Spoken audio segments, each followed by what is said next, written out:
Korosanovaitė. Prašau.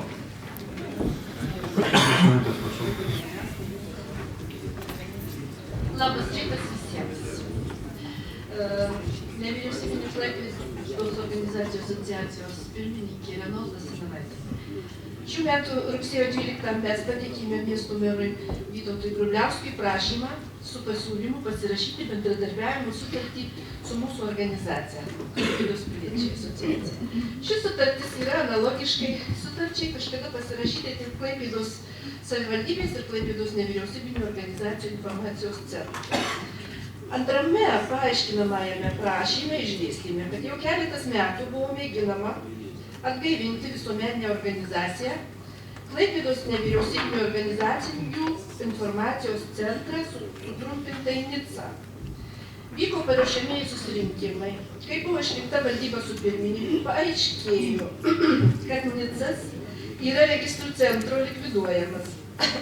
Tokį sprendimą apsispręsta priimti kartu su prokuratūra, kuri gynė viešąjį interesą. Šiuo metu vyksta kelių baudžiamųjų bylų nagrinėjimas policijoje ir teisme.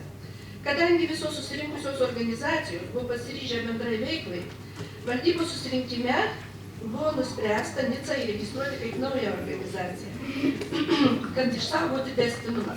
Deja, registrų centras užprotestavo senąjį pavadinimą, todėl buvome priversti pasivadinti ne NICO, o NVO asociacija Klaipėdos piliečiai. Kol kas mūsų organizacija sudaro 5 organizacijos ir ji susikūrė buvusių informacijų centrų pagrindu.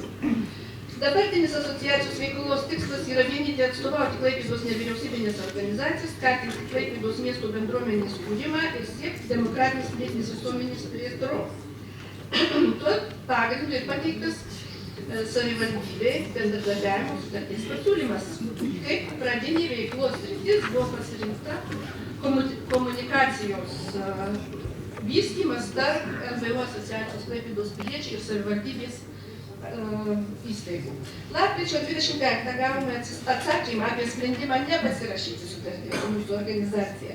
Kaip supratome, yra teigiama, kad iš gautų Klaipėdos miesto savivaldybės administracijos departamentų ir skyrių atsakymų tam tikri skyriai su Klaipėdos NVO bendradarbiauja sėkmingai be sutartinių įgaliojimų. Bei siūlymo patiems sekti spaudos dienraščius ir tinklapį Klaipėda LT ir taip vystyti užsibrėžtą startinę užduotį. Mums nesuprantamas toks sprendimas.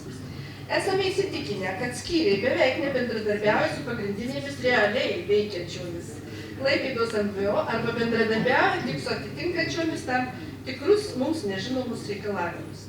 Dabartiniu metu bendravimas su miestų gyventojams priskiriamas kaip pagrindinis rodiklis seniūnaičiams, kurie neturi seniūnijų. Tinklapyje irgi sunku atrasti svarbią informaciją, ji dažniausiai paskelbiama tą pačią dieną, kada ir priimami sprendimai ir vyksta reikšmingi svarstymai, renginiai, susitikimai. Netgi užsiregistravus tinklapyje gauti savivaldybės naujienas atsiunčiamos tos pačios dienos naujienos skambutėse. Pavyzdžiui, apie šventę Prienuose, vakar nupjautas liepas ar apie jaunųjų fotografų parodas savivaldybėje. Tas žinoma svarbu. Mums aktualesnės būtų naujienos apie priimtus darbo komitetų sprendimus, artimiausius miesto savivaldybės bei atskirų skyrių ketinimus, nutartis ir veiksmus. Nepaslaptis, kad svarbus miestui ir jo gyventojams portale dienraščiuose paviešinti savivaldybės planai bei sprendimai dažniausiai pagarsėja visuomenėje, juos jau priėmus, patvirtinus ir pradėjus vykti.